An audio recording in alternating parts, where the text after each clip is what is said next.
What's up guys, Houndish here, and today we're jumping in with another Destiny 2 video, and we're going to talk about everyone's favourite seasonal event. It's the Dawning, coming up this winter on the 10th of December. And before everyone corrects me that this is not their favourite Destiny event, there was at least a hint of sarcasm there, because we love all of the events equally. Do we not? As always though, there are a few gameplay rewards worth talking about for the upcoming event this time. New armor sets, which have an unexpected theme, really. Those are coming with a dragon theme. There's also a new weapon, updates to the existing weapons, ones that we've had in previous years, which do get new roles and perks. Plus we'll round up things like the event card, additional cosmetic drops, reward sources for the event. There's also some very interesting new emblems, which are sort of Vanguard Mentor themed, a few Eververse items, and a handful of other stuff related to this year's Dawning. So if you guys enjoy this video, get subscribed and I'll keep you up to date with everything related to the game. Now though, let's get into it. Once again, the Dawning this year starts on the 10th of December at the weekly reset. It's probably going to last for 3 weeks, so that'll be pretty much until the 31st of December, which is slightly better timing than what we had for Festival, which nearly began after Halloween. And once again for this year, we'll be collecting ingredients, baking treats, and exchanging gifts to celebrate the season. But for a lot of players, it's simply a means to an end to acquire some of the new rewards. Now, we know there'll be a new legendary weapon and armor set, and we can see the dragon themed armor on the screen right there. It's actually a pretty cool looking armor set, could shade really nicely with a bunch of shaders in the game as well. And if you're curious about the armor pieces, they'll work more or less as they do normally for events, where there's a silver purchase cost of 1,500, or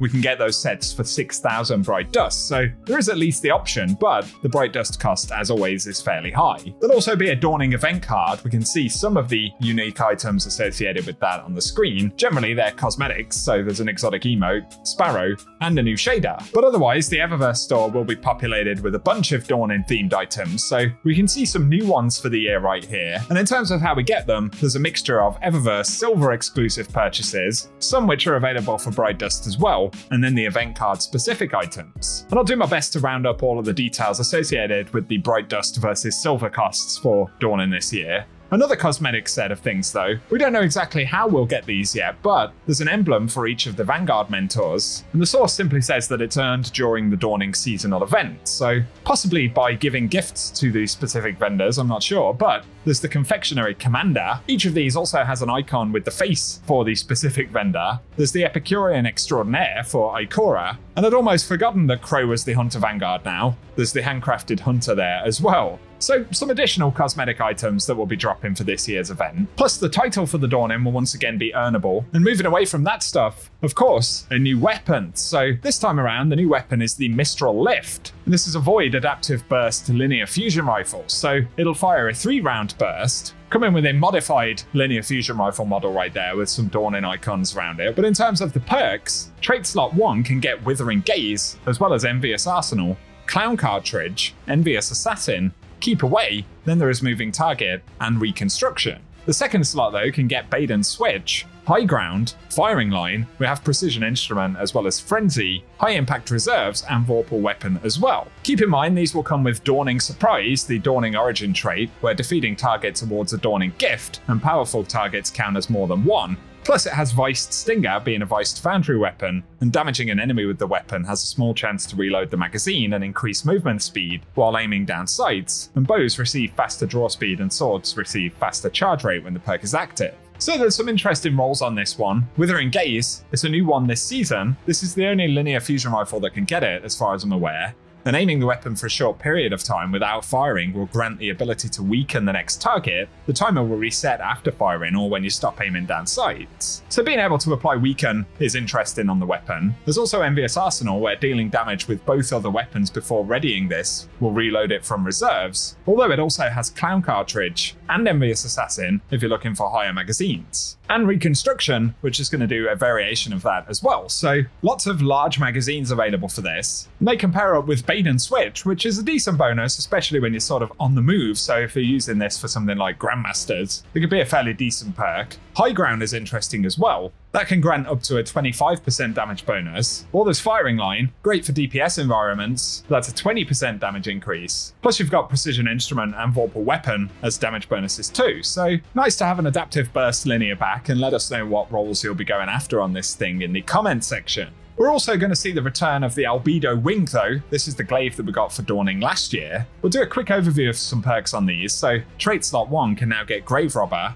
Beacon Rounds, Replenishing Aegis, Eddy Current, and then it can get Strategist, Closing Time, or Air Trigger, and that can pair up with Golden Tricorn, Desperate Measures, Demolitionist, but there's also Lead from Gold, as well as Close to Melee, Volt Shot, and Collective Action. The Stay Frosty's got some perk updates as well. This is a stasis lightweight frame pulse rifle. First trade slot can get Rhyme Stealer, also it can get Lone Wolf, as well as Encore, Moving Target, Killing Wind, Enlightened Action, or Tunnel Vision, and those can pair up with Adrenaline Junkie, Desperado, Desperate Measures, Headseeker, Headstone, Kill Clip, or Frenzy. So you could have a Rhyme Stealer Headstone roll, or for PvP, Encore paired with Desperado or Headseeker could be alright, but there's a few good rolls there, and we'll additionally see updates to the Glacioclasm, that's the Void High Impact Frame Fusion Rifle. You can now get Air Trigger, Envious Assassin, Lone Wolf, Overflow, plus it can get Slide Shot, Subsistence, and Under Pressure in the first trade slot, which can pair up with Vorpal Weapon, Closing Time,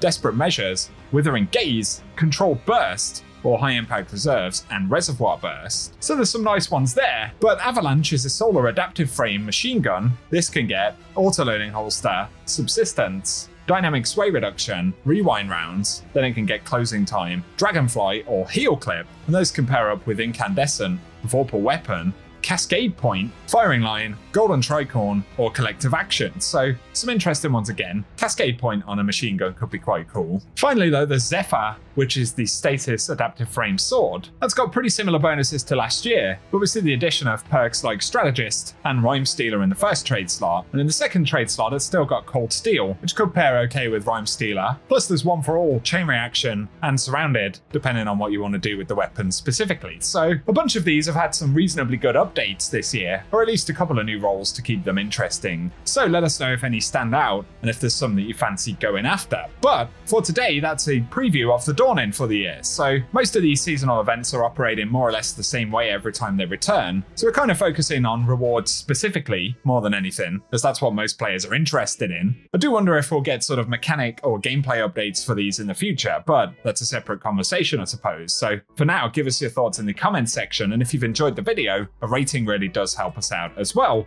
Also get subscribed and I'll keep you posted with more Destiny content. But otherwise, cheers for watching, and I hope you guys have an awesome day.